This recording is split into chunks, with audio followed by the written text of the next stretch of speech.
ডুবন্ত সূর্য মানেই দিন শেষ নয়, নতুন দিনের সূচনাও হতে পারে।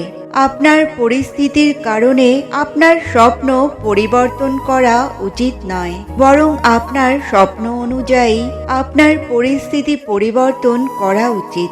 আপনি যে রাস্তায় হাঁটছেন তা যদি আপনার পছন্দ না হয়, তবে অন্য একটি রাস্তা পাকা করা শুরু করুন। যারা সামনে থাকলে আমাদের কখনো নিজেকে ছোট বলে মনে হয় না, বুঝে নেবেন তারাই হলো প্রকৃত বড় মনের মানুষ। বদলাইনি আমি, শুধু বুঝতে শিখেছি কার কাছে আমার মূল্য কতটুকু।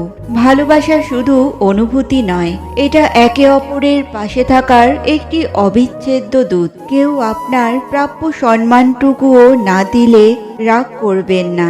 হতে পারে তার নিজেরই চলার মতো সম্মান নেই। তুমি কতবার ভেঙেছ কেউ দেখবে না, তোমার ভেতরে কতটা ক্ষত কেউ শুনবে না, তুমি কতটা অসহায় কেউ বোঝার চেষ্টা করবে না।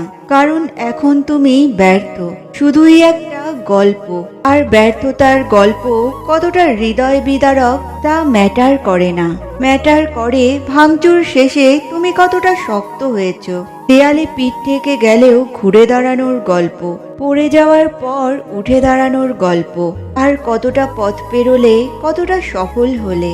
মনে রেখো, সফলতার গল্প সবাইকে আকৃষ্ট করে। তুমি সফল হলে তবেই মানুষ তোমার ব্যর্থতার গল্প শুনবে, তোমায় সান্ত্বনা দেবে, তোমার জন্য কষ্ট পাবে। তার আগে কেউ তোমায় ফিরেও দেখবে না।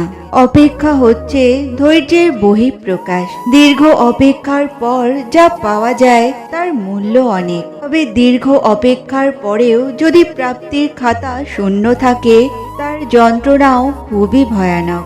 কাঁচ কতটা অভিমানী আয়না না ভাঙলে বোঝা যায় না। বর্তমান পৃথিবীতে কাছের সম্পর্ক বলে কিছুই নেই, সবই কাঁচের সম্পর্ক। বেশি শুনলে যেমন মাথা ব্যথা করে, তেমনি বেশি বললেও মাথা ব্যথা করে। তাই দুটির মধ্যে ব্যালেন্স রেখে চলবেন। আগে শুনেছিলাম কষ্ট করে পাওয়া ভালোবাসা নাকি অনেক মজবুত হয়, আর এখন বুঝলাম ভেজালের যুগে কষ্ট করেও কোনো খাঁটি ভালোবাসা পাওয়া যায় না। সবকিছুতেই স্বার্থ থাকে। খুব বেশি ক্লোজ হয়ে গেলে একদিন হারাবেন গুরুত্ব। গুরুত্বপূর্ণ হয়ে উঠবেন যদি একটু বজায় রাখেন দূরত্ব।